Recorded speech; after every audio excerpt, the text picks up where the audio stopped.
When content creators are running out of ideas, or maybe have like peaked in their YouTube journey and may well be fearing the decline, they often resort to these kind of challenge videos or training like or eating like videos as a means of kind of trying to stay as relevant as they once were.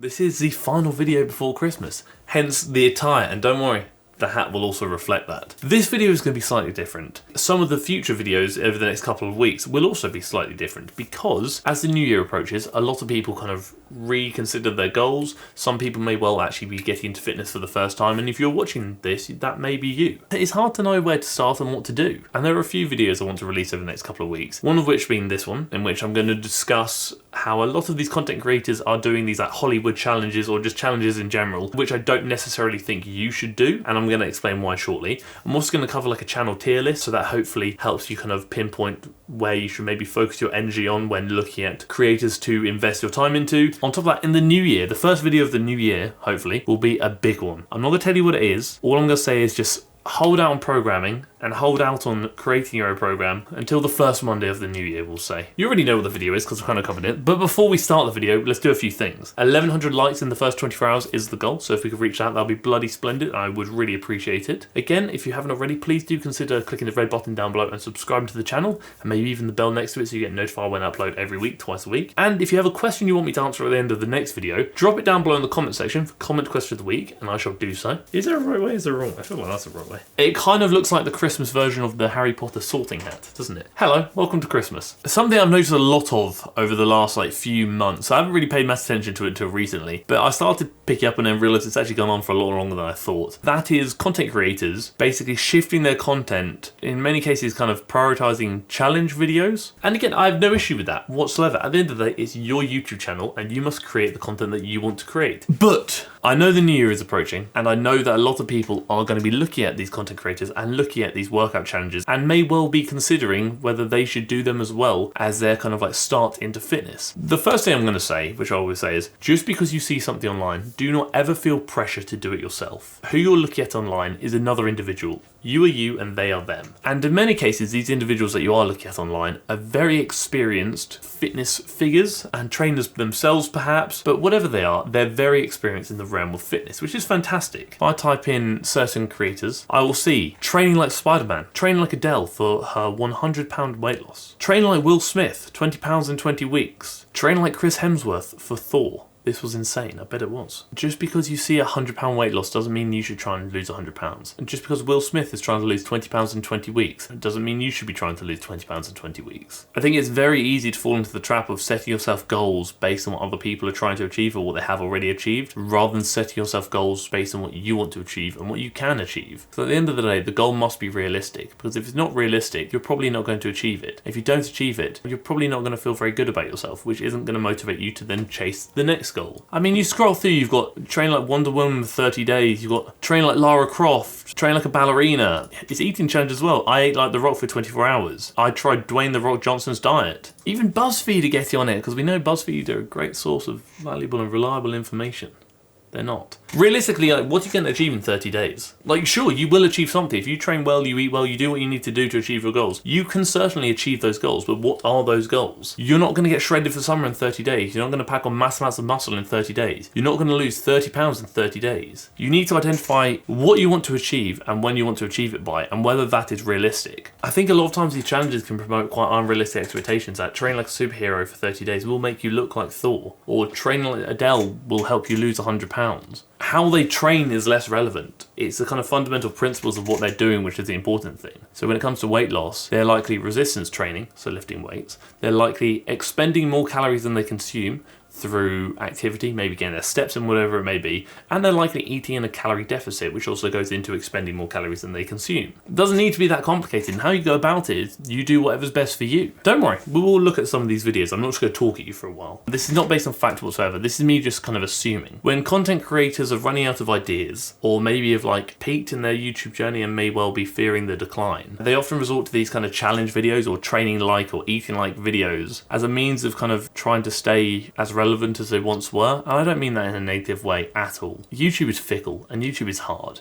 Sometimes it decides it likes you, sometimes it decides the algorithm doesn't. Because of that, a lot of content creators who were once pushing out very different content realize that the market for their content that they were previously creating maybe isn't as prominent anymore, and it's not necessarily there. So they have to resort to certain things that may be more likely to get clicks and views, like these types of workouts, because obviously you're keywording here like Spider-Man, Tom Holland, you've got Adele in there. I completely understand why they're doing it, because I have very similar anxieties myself. Because obviously this year, the YouTube channel has blown up. And I say that because in March I had 10.6 thousand subscribers. At the time of filming this, I have just shy of 37.7 thousand subscribers, which is bloody huge. And as I've said so many times before, and I will say so many times in the future, I can't thank you enough. But I would be lying if I said there wasn't some underlying anxiety that surrounds that. I'm creating content that I like to think is both educational and entertaining to benefit those who choose to consume my content, to maybe like point them in a better direction with fitness and maybe teach them a few things along the way, and maybe even give them a bit of a laugh when they see my funny hat. I want people to get something from this. And I always said like I want people to come away from my videos with either a lesson, so they've learned something, or a smile, so they've laughed, they smile, whatever it is. Just some kind of benefit from them. I am fully aware that YouTube is very unpredictable, and I'm fully aware that YouTube careers go up, they go down. Because of that, I do have a lot of anxiety that one day my content won't serve a purpose anymore, and one day those who choose to consume my content may not want to consume it anymore because they feel like I'm not providing them any benefit. And I'll always be transparent with you, because at the end of the day I don't see any point in lying to you. One of the things I pride myself on with this channel is building up a lot of trust. I'm not here to break that, I'm not here to lie to you, I'm not here to tell you things that you want to hear. I'm here to tell you things that I think you need to hear, and I'm here to tell you things that I am feeling. And like I said, I do fear that I will one day fade into the realm of irrelevancy on YouTube and will become a channel that doesn't really have a purpose or a place or an audience anymore, which would be a shame, because like I said, I love creating content, I love the whole concept of TFNL, and like I said, I would love to turn it into a career one day,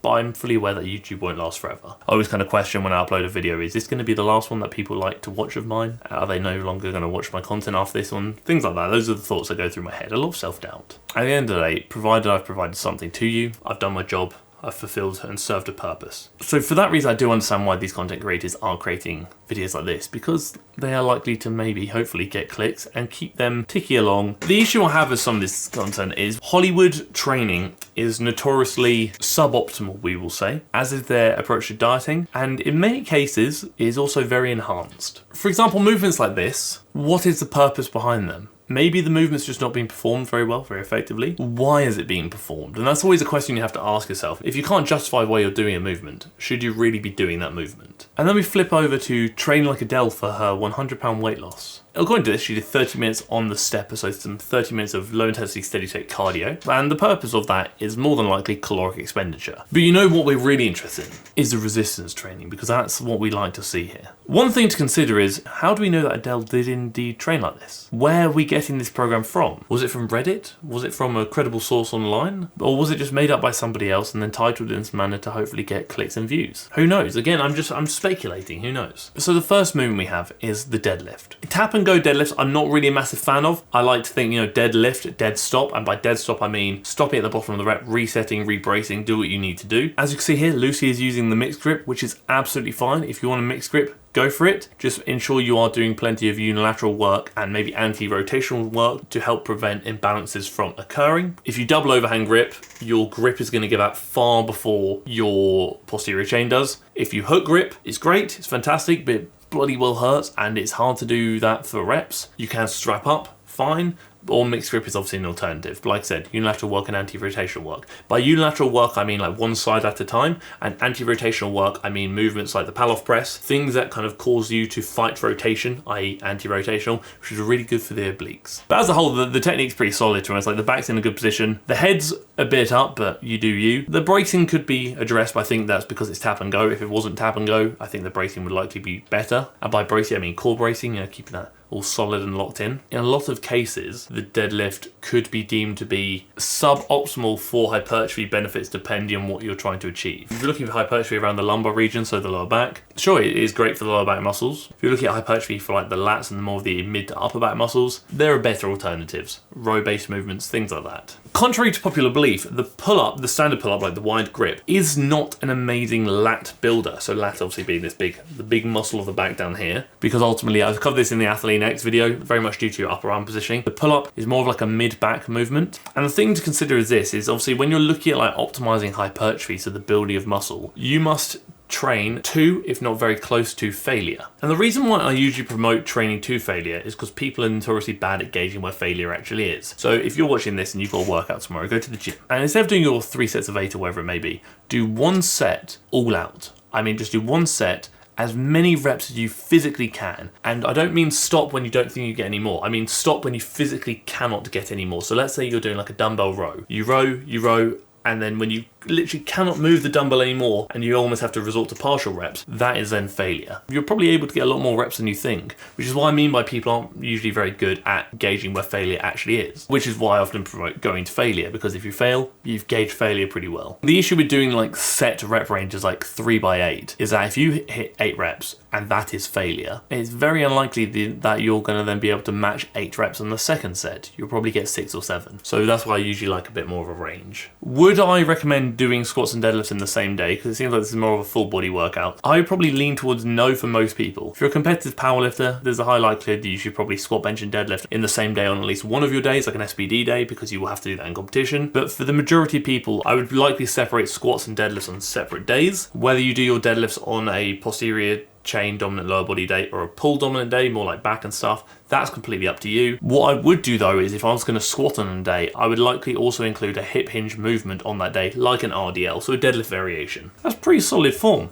So she's locking it in, good depth. It seems like it's a hard angle to tell, but I know Lucy is notoriously good at lifting. Knees are looking good, shins looking good, weight looks distributed well. It's a high bar squat, so the bar is obviously higher up on the back on the traps. Elbows tucked in, head position, good neutral spine. Bit more emphasis on core bracing is likely something I would suggest working on, because it is bloody good stuff, learning how to brace your core properly, and we want to see it. It's a bloody solid lunge. She's getting very close to the floor, as you can tell. She's tickling that floor. Could maybe consider slowing down the eccentric slightly, but no, it's a bloody good movement and bloody good technique. I'm not surprised. Lucy's channel is one of the few channels I actually recommend people do watch, because I'm a big fan of Lucy and her work. She lifts well, she trains heavy, we love to see it, provides a lot of good information. The challenge videos, again, I think a bit iffy, but that's just my preference. I'm not a massive fan of these challenge videos, but I know a lot of people are. You've got to watch content that makes you feel good about yourself and you feel like you are getting something from. That is largely the video. Like I said, this video is more of a rant and a ramble about not feeling the pressure to pursue certain challenges or using the goals of others as your goals when the new year comes around. Have a bit of a think, like what do you want to achieve and how are you going to achieve it and when do you want to achieve it by? Start ticking these boxes so you can identify the best route to your destination. The challenges may work for the individuals doing them. Doesn't mean they'll work for you and doesn't mean they're right for you. So comment question of the week this week is actually a bit of a deeper one. I actually quite like it. You get to write 12 words to your 13-year-old self. What are they? The first thing that comes to my mind is something I kind of preach in my videos quite a lot. Do what's best for